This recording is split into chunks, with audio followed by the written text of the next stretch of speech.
right, guys, welcome back to Revive School. We got a brand new week, and yet we're still in the thick of Jeremiah. Kevin, we're here at lesson 37, and sometimes you just want to sit down and say, okay, we have talked a lot about Jeremiah, and it sounds similar to the book of Isaiah, right? I mean, you cannot deny the fact that here you have Isaiah, a prophet, who's prophetically speaking into a situation that it hasn't happened. But what we're going to get into this week is the prophetic words of Jeremiah. He's actually going to experience himself. So if you can go to our timeline for me, Kevin. Here's what's interesting, okay? Jeremiah is going to speak into, okay, at least, we can say 4 kings. And all of these kings can be labeled as one thing. Kevin, you want to take a shot in the dark? Bad. Oh, yeah, that'd be good. Jehoahaz, okay, he was only there, you guys, for, if I can read my writing, 3 to 5 months. That's pretty, but at least he made the list. It's a good guy, he made the list.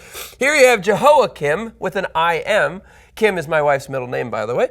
Jehoiakim, he was there for 11 years. Still not a very good guy. And then you have Jehoiakim.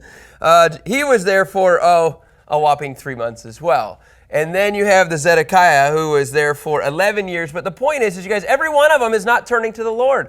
And so in Jeremiah 22 specifically, the word to Zedekiah is, man, you better turn to the Lord or judgment is going to come. Because in verses 25 through 30, this is where the judgment is coming. In fact, it's the harshest judgment ever pronounced upon any man. And so he says in verse 24, in fact, I'll hand you over to those you dread, who want to take your life, to Nebuchadnezzar, king of Babylon, and the Chaldeans. This is what's so crazy, you guys. We're going to read this in Jeremiah 22, but by the end of the week in Jeremiah 39, you're going to read it. It happens. And then in verse 26, look at this one. I'll hurl you and the mother who gave birth to you into another land, and where neither of you were born. So I'm going to take you and literally hurl you from, when it says hurl, 200 to 230 miles. I mean, that's where he's going to take them. I just think it's a cool image of like, wow, that's a far throw. Where neither of you were born, and there you will both die. Hurl you and the mother. Well, that's not very nice. His mother got involved. Verse 27, they will never return to the land they long to return to.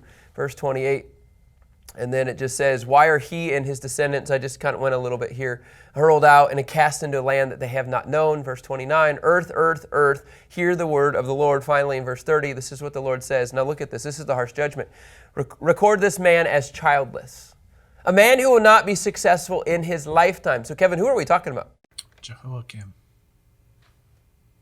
Kevin? Jehoiakim. Kevin? No, Jehoiakim. Jehoiakim. Kin or kin? Kim. Jehoiakim, you got it. Or Jeconiah. Okay. You got it. You're right. It's Jehoiakim, I-N-C-H-I-N, or Jeconiah. And so there you have it. And the scripture says, a man will not be successful in his lifetime, nor of his descendants will succeed in sitting on the throne of David or ruling again in Judah. It's really the worst of the worst. Now you're going to be thrown into a land that it's not even yours. Your mother is. And by the way, you've got no lineage. In other words, nobody really cares about you. Kevin? This kind of looks like a problem from what we've been talking about. So why is it important, okay, that right there as we transition into Jeremiah 23? You got to understand something, okay? Because the promises were not in these 4 kings. Okay, I want you to think through this, okay? Jehoahaz, Jehoiakim, Zedekiah, they're still waiting, you guys. They're going to be thrown into this different land, but they're still waiting for the Messiah. They're still waiting for the Davidic covenant to come to fruition. And now all of a sudden, they're saying, by the way, there's nothing coming through that line. None of his descendants will succeed in sitting on the throne of David or ruling again in Judah. I mean, this is the worst of the worst. So when you get into Jeremiah 23, you're going to hear hope. In Jeremiah 23, verse 1, you will see promises. Actually, the first 8 verses, it's going to be the first prophecy in this. You'll hear multiple prophecies in Jeremiah 23. You're going to hear the first prophecy in this text about the future of a Davidic line. And he says this, woe to the shepherds who destroy and scatter the sheep of my pasture. This is the Lord's declaration. In other words, you have these false leaders, right? And Kevin, what are they doing with these false leaders? These false leaders are doing what? Leading people astray. Leading people astray, pointing them to not God, to not to the truth, to not to understanding the law. And he says, this is the Lord's declaration. He says, you're bringing this on. In fact, it's complete opposite of what we've been asking. Therefore, in verse 2, he says, this is what the Lord, the God of Israel, says about the shepherds who shepherd my people, which I think is a play on words because they don't even shepherd his people, right? They're not even attempting to do that. This is what he says. You scattered my flock. It's almost like, oh, look, I've been entrusted with 50 sheep. I don't really like them. I'm just going to scatter them. Oh, but I'm a shepherd, right? That's what they think. Shoo.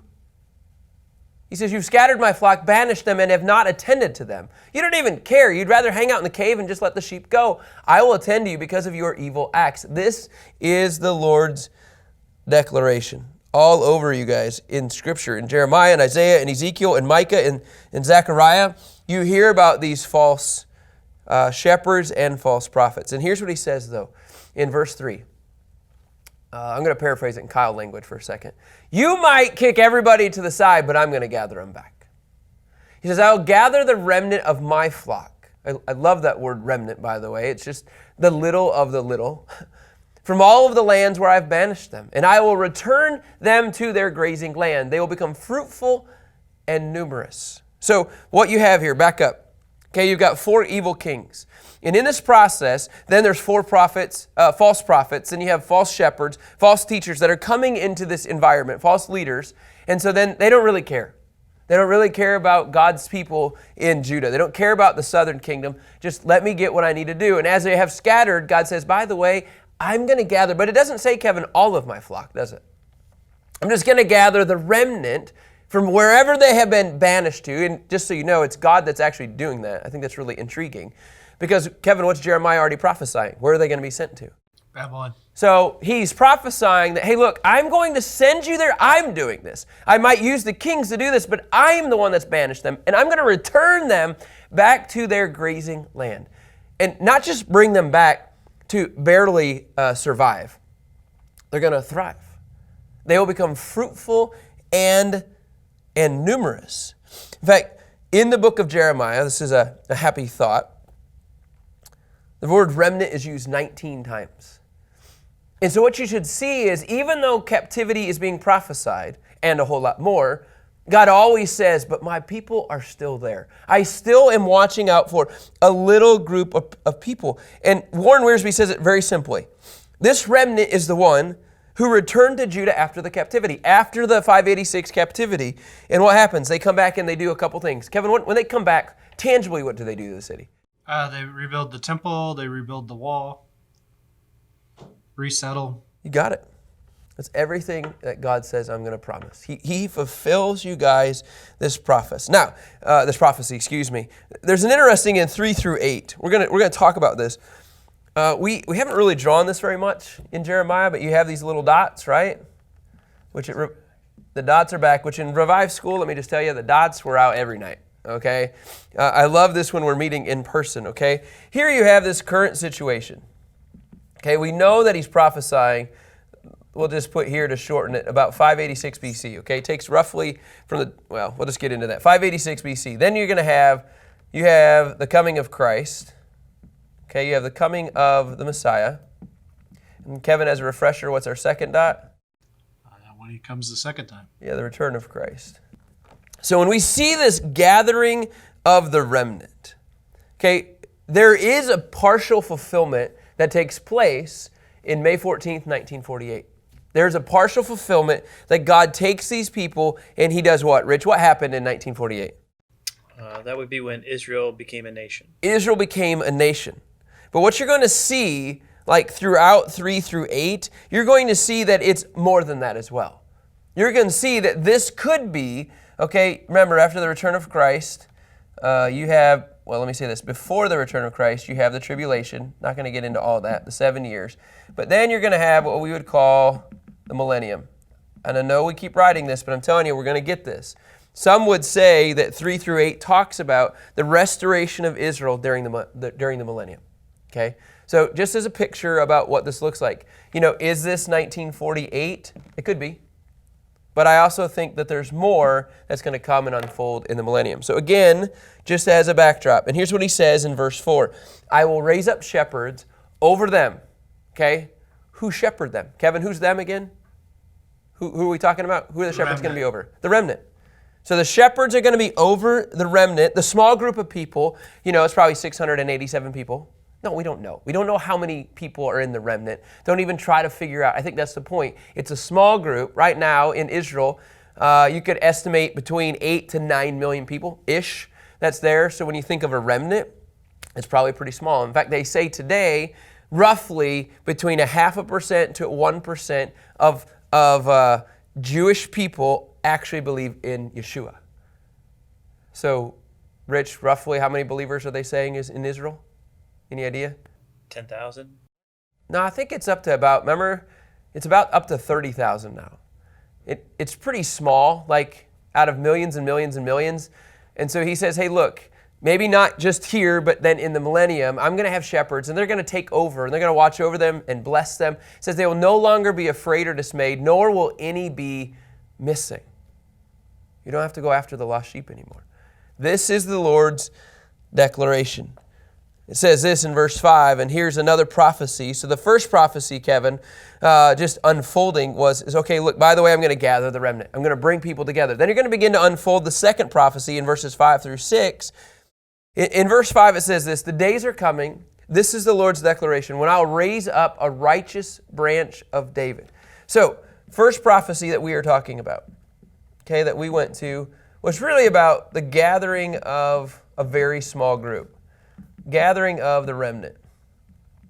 Okay, now remember, here's what's crazy is that the people are being prophesied that they're going to be into the captivity. Okay, so in their mind, when he's talking about coming back into the land, fruitful and multiply, they're probably thinking, well, that's because we're going to be released from captivity, right? That's that current situation. That's usually the lens.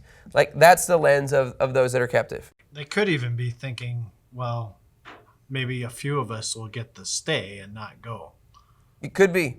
Yeah, and we'll get to that, Kevin. Even the poor are going to be left once the destruction takes place. Could be that that's the situation. Now, that's the first prophecy, okay? That there's going to be a group left, a group that's going to flourish. But then the second prophecy, now remember, part of Revive School that we're always looking for is where is the Messiah? Where do we see the Messiah in every one of these chapters and every one of these books of the Bible? Now, our word for Isaiah is Emmanuel. Okay, God with us. It's God in human flesh. He comes, I said Jeremiah. We're in Jeremiah, which is now we're the new covenant. So hang on here. So Jeremiah, Kevin, I saw that look and I'm like, that's why Isaiah and Jeremiah are so similar. Think about this though. This is where I want to go with this. When God became human flesh, what you're going to hear about in Jeremiah 31, you're going to hear about this week, is that he actually implements a new covenant. And so here you have this prophecy, this prophetic word, this second prophecy in Jeremiah 23 is, look, he says, I'm going to raise up a righteous branch of David. Now, remember in Jeremiah 22, Kevin, what did Jehoiakim hear? What did he hear?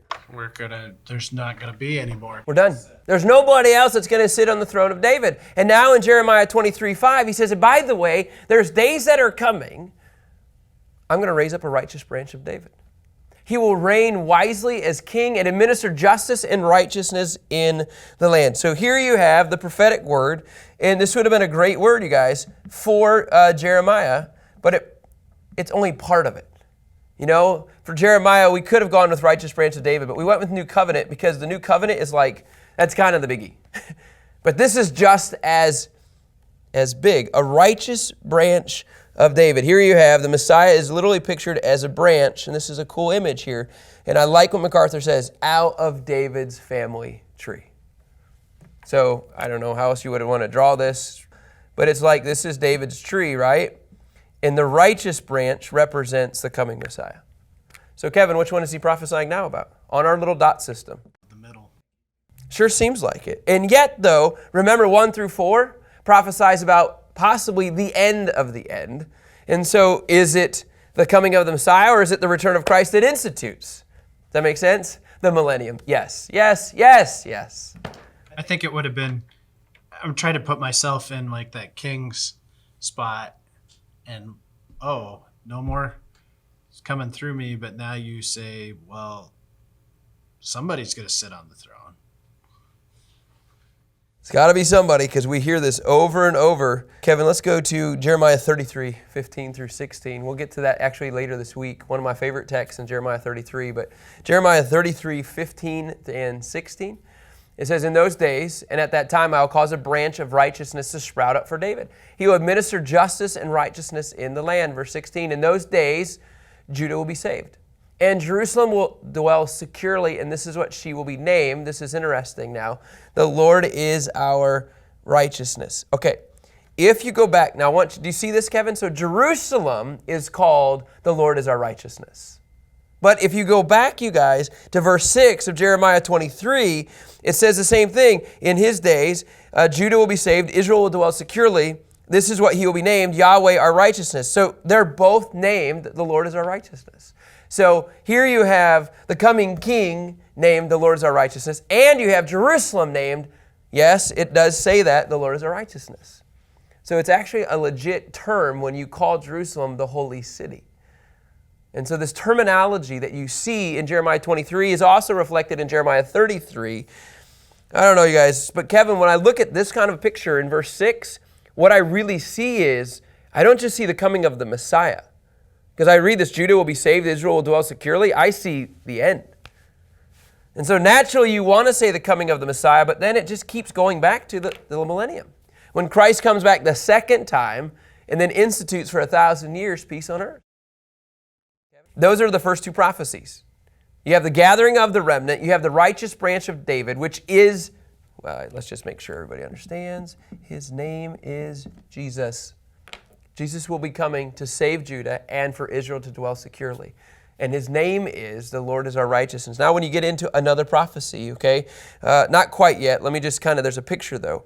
And he says, the days are coming, the Lord's declaration, when it will no longer be said, as the Lord lives, who brought the Israelites from the land of Egypt, but as the Lord who lives, who brought and led the descendants of the house of Israel from the land of the north and from all the other countries where I had banished them. They will dwell once more in their land. So it's almost like, Kevin, he went back to the first prophecy again. So no longer are we going to talk about, do you remember the first initial Exodus? Do you remember how God set them free? He goes, hey man, look, in verse 7 and 8, you're not even going to talk about that because what I'm doing now is way bigger. I have banished everybody into the other communities, and they're not even going to talk about the Exodus anymore. You know what they're going to talk about? Did you see how I gathered the remnant? And then they're going to dwell once more in their land. Now, again, Jeremiah is talking about probably the Babylonian captivity because they're going into a place and they're going to be coming out of the land. And yet, at the same time, verses 1 through 7 sure say he's probably talking about a lot more. What happens is, this gets confusing. But if you can create a timeline, okay, and I like Pastor Tom Schieffer. We talked about this in person with some of the guys in one of their D groups, actually. And it was kind of cool because at first, when you have this prophetic, you have this, you can see my circle here, these rings. Here you have this image of like, oh yeah, there's multiple layers here. But as you get closer to time, the rings actually get fewer. Because then it becomes more and more clear he's probably talking about that. Does that make sense? So it just becomes narrower and narrower with time. But you got to have the bigger scope of the bigger circle as it gets closer. In verse 8, does he switch and talk about, he says the house of Israel, is that both houses? The only reason I would say, I'm not sure 100%, but because he's saying it's from the north, he could just imply, the north. He could just tangibly, because when you say the house of Israel, here they are, the northern kingdoms. And so it could be even in reference to Jeremiah 16, if you want to go there. Jeremiah 16, 14 through 15, which more than likely it probably is. However, take note, the days are coming, the Lord's declaration, when it will be no longer be said, look, as the Lord lives, who brought the Israelites from the land of Egypt, verse 15. But rather, as the Lord lives, who brought the Israelites from the land of the north and from all of the other lands where he had banished them. So here you have this same language of them coming from the north. And Tom, I know you and we had talked about this earlier, even when you talked about Jeremiah 16, how we had been talking to some local believers actually in Israel. And Tom, do you remember what he had said? He would say in Jeremiah 16 points to like the Eastern European, Russian Jews coming from Russia back to Israel. This image is actually happening. But you have to wonder, is it full? Like, has he brought all of his remnant in? You know, and that's where I think probably not, because not a lot of this has been, you haven't seen secure, you haven't seen the peace, and you haven't seen all of Judah saved yet. So, yes, he could be talking about the bigger picture, but man, there's so much here. And so, all right, that's kind of the verses 1 through 8 that you can kind of just hang out in. But then when you get into verses 9, ready for this? Really 9 through 40. For the rest of it, basically you see the sins of the false prophets. You hear this language constantly about how these false prophets are living and how they're impacting you guys, the southern kingdom. So for the time that we have left, let me begin to walk through this just a little bit here. But let me give you a summary first. Can you go to Jeremiah 14, verse 14? It kind of is a summary of everything that I'm going to read. Okay, this is really this is the picture that I want you to have, okay, towards these false prophets. And so let me just write false prophets on here, because that's really where we go for the rest of the time. Jeremiah 14:14, which is really 23, 9 through 40 summary. And Jeremiah 14:14 says, "But the Lord said to me, these prophets are prophesying a lie in my name. I didn't send them, nor did I command them or speak to them. They are prophesying to you a false vision, worthless divination, and the deceit of their own mind." So everything that they release is not from them. So here's a couple pictures of 9 through 15. This is kind of what it looks like. "Concerning the prophets, my heart is broken within me, and all my bones tremble. I become like a drunkard, like a man overcome by wine, because of the Lord, because of his holy words. For the land is full of adulterers. The land mourns because of the curse, and the grazing lands in the wilderness have dried up. Their way of life has become evil," false prophets, "and their power is not rightly used." So in other words, they have the power, but it's not pointing to the Lord, "because both prophet and priest are ungodly. Even in my house I have found their evil." We're talking about the temple. "This is the Lord's declaration." So, quick backdrop. These false prophets are acting like drunk people. These false prophets are unfaithful, like the adulterers. Like, this is the picture, and I love what Tom Constable says. They're even in verse 11, they're even at the point where they're polluting everything. Like, this is the image that they're communicating, and therefore it says in verse 12, "Their way will be to them like slippery paths in the gloom. They'll be driven away and fall down there." Whoa, right? "For I will bring disaster on them, the year of their punishment." This is the Lord's declaration. They're totally unstable. And so here you have in verses 13 through 14, you really have another prophetic word, another prophecy, okay, that you will see unfold. It says in verse 13, "Among the prophets of Samaria," okay, the capital of, Kevin, the northern kingdom, "I saw something disgusting. They prophesied by Baal and led my people Israel astray." Remember, here you have Judah, but Kevin, our message of Jeremiah is usually the southern kingdom. Now, all of a sudden, Kevin, he crossed over. He's setting up validity for what he's going to say. Verse 14. So here's what he says. He says, "Among the prophets," it's a great point, Kevin, "among the prophets of Jerusalem, also I saw a horrible thing." So now, yes, this isn't an issue. They have problems. Now I'm speaking about the prophets of Jerusalem, and we're in the southern kingdom. And he says, "I saw a horrible thing. They commit adultery, they walk in lies, they strengthen the hands of evildoers, and none turns his back on evil. They are all like Sodom to me. Jerusalem's residents are like Gomorrah.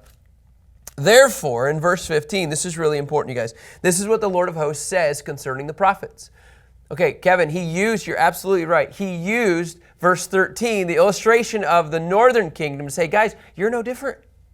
The southern kingdom's no different. So because of that, the Lord of hosts says concerning the prophets, in the southern kingdom, I'm about to feed them wormwood and give them poisoned water to drink.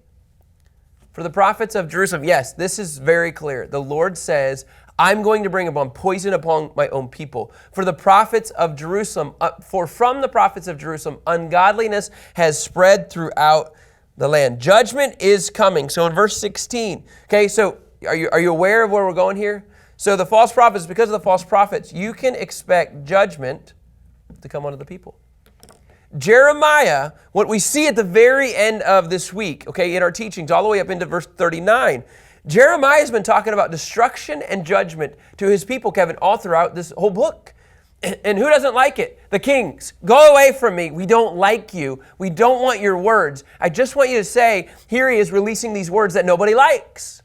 And so he's walking through this image. And then really, you guys, in 16 through 21, it's pretty simple.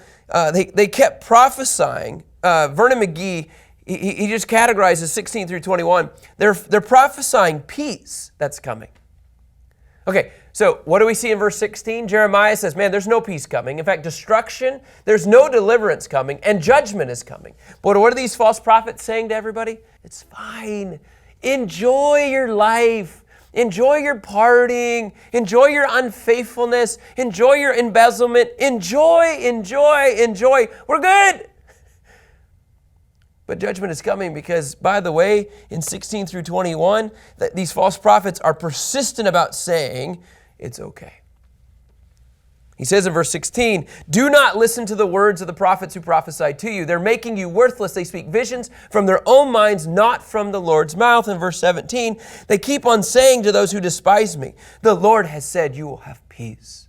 They have said to everybody who follows the stubbornness of his own heart, no harm will come to you. Stay in that stubbornness. For who has stood in the counsel of the Lord to see and hear his word? Who has paid attention to his word and obeyed? Look, a storm from the Lord. Wrath has gone forth, a whirling storm. It will whirl about the head of the wicked, and then the Lord's anger will not turn back until he has completely fulfilled the purposes of his heart. In time, you'll understand it clearly. I did not send these prophets, yet they ran with the message. I did not speak to them, yet they prophesied. Over and over and over, you guys, you will hear this message of judgment that's coming.